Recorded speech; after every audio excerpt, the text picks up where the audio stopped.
అగ్రకథానాయకులు సైతం ప్యాడింగ్ కోసం వేరే భాషలోని స్టార్ను తమ చిత్రాల్లో నటింపజేస్తున్నారు. బాలీవుడ్లోనే కాదు, సౌత్లోనూ ఈ ట్రెండ్ కొంతకాలంగా నడుస్తోంది. హిందీ చిత్రసీమలోకి జవాన్ మూవీతో అడుగుపెట్టిన తమిళ దర్శకుడు అట్లీ ఆ తరువాత షారుఖ్ ఖాన్తోనే మరో సినిమా చేస్తాడంటూ వార్తలు వచ్చాయి. కానీ అలాంటి కబురేది ఈ మధ్యలో రాలేదు. అయితే Atlee south Indian star hero Rajinikanth, Bollywood కథానాయకుడు సల్మాన్ ఖాన్ కాంబినేషన్లో భారీ మల్టీ స్టారర్ తీయబోతున్నాడనే వార్త ఇటు కోలీవుడ్ అటు బాలీవుడ్లో చక్కర్లు కొడుతోంది. ఆ మధ్య అట్లీ తన తదుపరి చిత్రం కాంబినేషన్ ఎవరూ ఊహించని విధంగా ఉంటుందని, out of the world subject తో దాన్ని తీయబోతున్నామని అన్నాడు. అది రజనీ సల్మాన్ మూవీనే అయి ఉంటుందనే ఊహాగానాలు మొదలయ్యాయి. ఈ మధ్య అట్లీ తన తేరీ చిత్రాన్ని హిందీలో బేబీజాన్ గా రీమేక్ చేసి నిర్మాతగా వ్యవహరించాడు. కానీ ఆ చిత్రం ఉత్తరాదిన పరాజయం పాలైంది. మరి నిర్మాతగా ఫెయిల్ అయిన అట్లీ ఇప్పుడు ఈ మల్టీ స్టారర్తో దర్శకుడిగా మరో సక్సెస్ తన ఖాతాలో వేసుకుంటాడేమో చూద్దాం.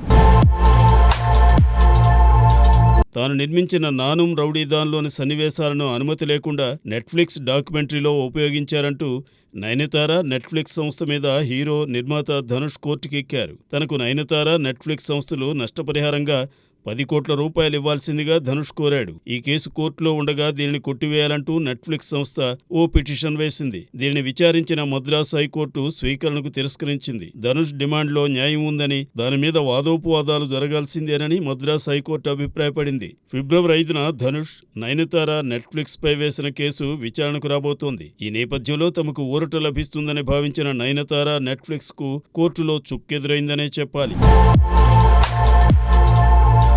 బన్నీ అశ్వంత్ దర్శకత్వంలో సామా శ్రీధర్, పంజాల వెంకటగౌడ్ నిర్మిస్తున్న సినిమా రాజా మార్కండేయ, వేట మొదలైందనేది tag line. SK Meeravali, Rayarao, Visweswararao, Satyadeep ఈ చిత్రానికి సంగీతం అందిస్తున్నారు. ఈ సినిమా ఆడియో ఆవిష్కరణ 27వ తేదీ రామానాయుడు స్టూడియోస్ లో జరిగింది. హీరో తేజస్ వీరమాచినేని, హీరోయిన్లు రోమి, దేవిక, ప్రత్యూష్ తో పాటు పలువురు సినీ, రాజకీయ ప్రముఖులు ఈ కార్యక్రమంలో పాల్గొన్నారు. ఇందులోని ఒక్కో పాటను ఒక్కో అతిథి ఆవిష్కరించారు. మూవీ టీజర్ ను రాపోలు భాస్కర్ విడుదల చేశారు. ట్రైలర్ను సీనియర్ నటుడు సుమన్ ఆవిష్కరించారు.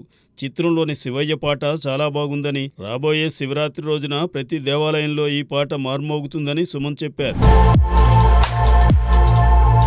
పుష్ప 2 మూవీ ప్రీమియర్ షో సందర్భంగా సంధ్యా థియేటర్లో జరిగిన దుర్ఘటన రకరకాల మలుపులు తిరుగుతోంది. తెలంగాణ రాష్ట్ర ప్రభుత్వం తీసుకున్న అనుచిత నిర్ణయం కారణంగా హైకోర్టు బోలెడన్ని ఆంక్షలు పెట్టడం మొదలైంది. ఇక మీదట benefit shows, special shows, ticket రేట్ల పెంపుపై నిషేధం విధించిన హైకోర్టు తాజాగా మరో సంచలన నిర్ణయం తీసుకుంది. సినిమా థియేటర్లోకి రాత్రి 11 గంటల తరువాత ఉదయం 11 గంటల ముందు వేసే షోస్కు 16 సంవత్సరాల లోపు పిల్లలను అనుమతించకూడదని పేర్కొంది. ఈ విషయమై రాష్ట్ర హోంశాఖ సంబంధిత అధికారులతో, నిర్మాతలతో, ట్రేడ్ బాడీస్తో చర్చించి ఓ నిర్ణయానికి రావాలని, అప్పటి వరకు తమ ఆదేశాలు అమల్లో ఉంటాయని స్పష్టం చేసింది. తమిళ స్టార్ హీరో సూర్య నటించిన కంగువా మూవీ సాధారణ ఫిల్మ్ గోయర్స్ తో పాటు సూర్య అభిమానులను తీవ్ర నిరాశకు గురిచేసింది. ఈసారి యాక్షన్తోనూ ప్రేక్షకులను మెప్పించాలని సూర్య చేసిన ప్రయత్నం విఫలమైంది. అయితే దీని ప్రభావం సూర్య కొత్త సినిమా మీద ఏమాత్రం పడేలా లేదు. కార్తీక్ సుబ్బరాజ్ దర్శకత్వంలో సూర్య ప్రస్తుతం రెట్రో మూవీలో నటిస్తున్నాడు. ఇటీవల వచ్చిన ఈ మూవీ టీజర్ కు సూపర్ డూపర్ రెస్పాన్స్ లభించింది. ఇదిలా ఉంటే ప్రముఖ మలయాళ నటుడు, దర్శకుడు బాసిల్ జోసెఫ్ మిన్నల్ మురళి సినిమాతో గొప్ప పేరు తెచ్చుకున్నాడు. సూపర్ హీరో కథతో దీనిని తెరకెక్కించిన బాసిల్ జోసెఫ్ ఇప్పుడు సూర్య కోసం కూడా సూపర్ హీరో కథనే రెడీ చేశాడట. అన్నీ అనుకున్నట్టు జరిగితే ఈ సినిమా త్వరలోనే సెట్స్ పైకి వెళ్లినా ఆశ్చర్యపోనక్కర్లేదని తెలుస్తోంది.